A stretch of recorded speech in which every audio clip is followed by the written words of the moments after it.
Well, blessings, everybody. This is Dale. Thank you so much for joining with me today on the Word Podcast. We are in Proverbs, 25th chapter. I think we may wind it up today. We'll see. We're right at the end of it. And we left off in verse 22. So let's pick up 23. It says this: "The north wind brings forth rain, and a backbiting tongue angry looks." You might ask, what in the world does that mean?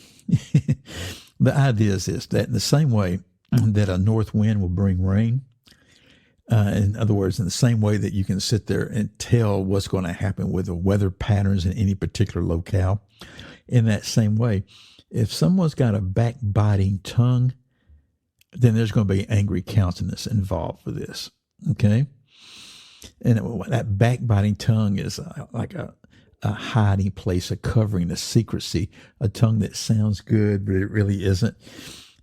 And a backbiting tongue, angry looks. So is it that the backbiting tongue is the one that's given the angry look, or does it bring angry looks? Well, I think it's both. A couple of translations say bring angry looks. Most leave it sort of vague, and a backbiting tongue, an angry countenance.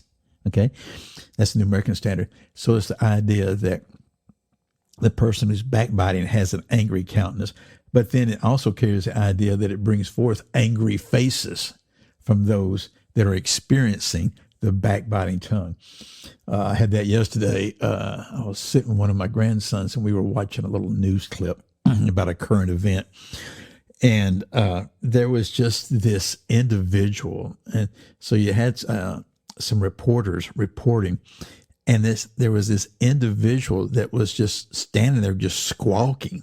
That's the only way I know how to describe it. I mean, just squawking like an old hen. I mean, just saying the same thing over and over and over.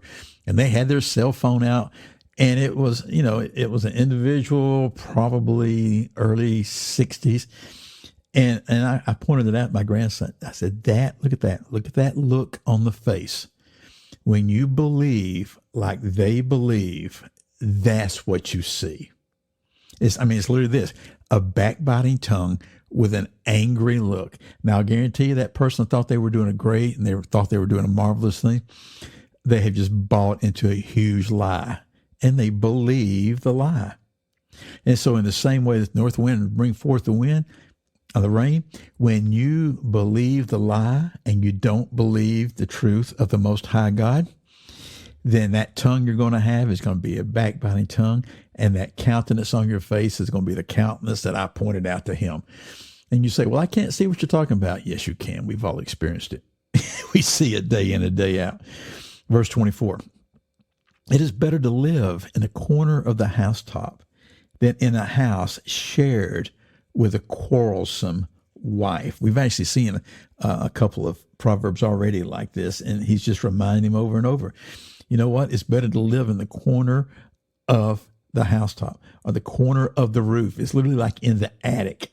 It's better to live in the corner of the attic than to share a house.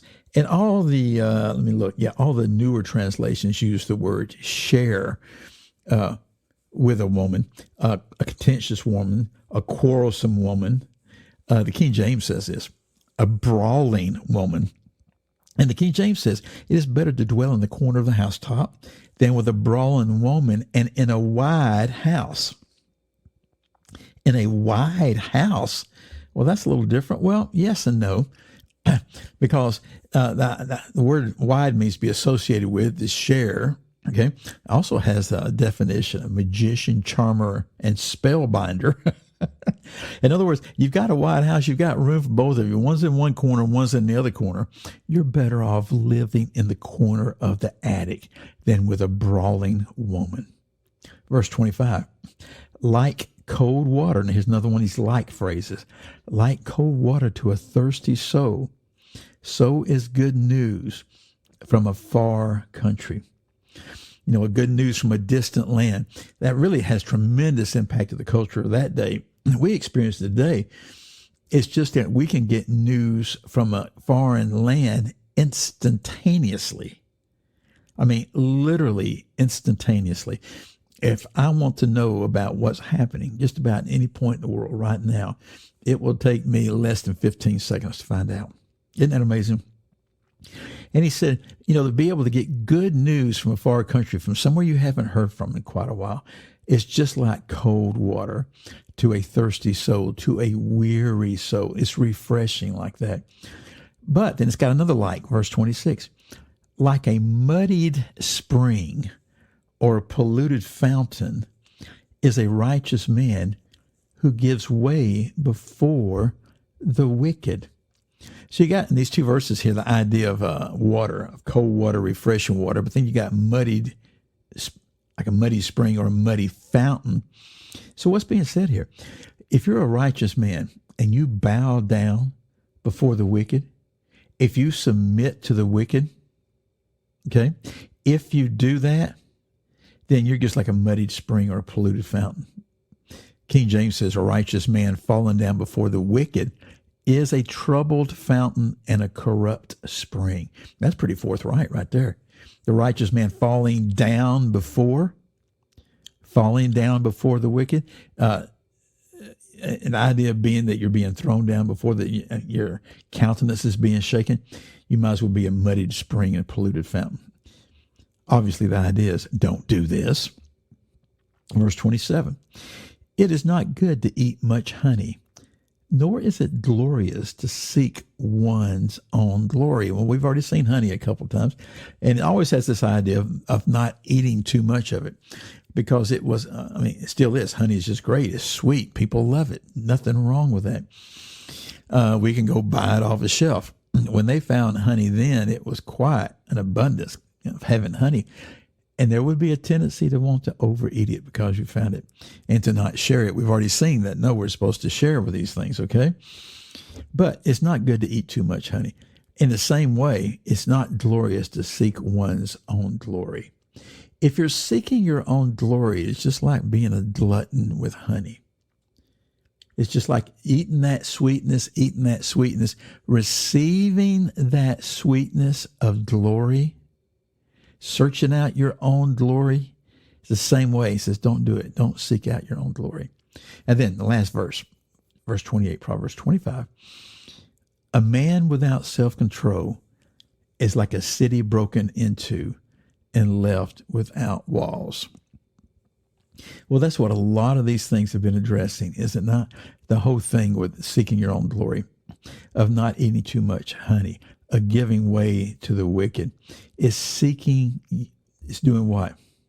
It's lack of self-control, lack of ability, as King James says, of ruling over your own spirit. As a matter of fact, all these things that we've covered in this whole chapter right here could be related to that, of ruling over our own spirit, to where we won't sing those happy songs of those heavy-hearted. Remember that? That we won't trust in the treacherous, okay? That we won't trust in the one that gives false witness over and over and over again. The man without self-control lives that way. And he's like a city. That city's been broken into and is left without walls, which means what? It is exposed and it is in a dangerous situation. And the enemy can come against it and take it anytime he wants to. If you're without self-control, the enemy can have a heyday with you. Well, again, I'm Dale. Thank you for your time. I'll see you in the next episode. Goodbye.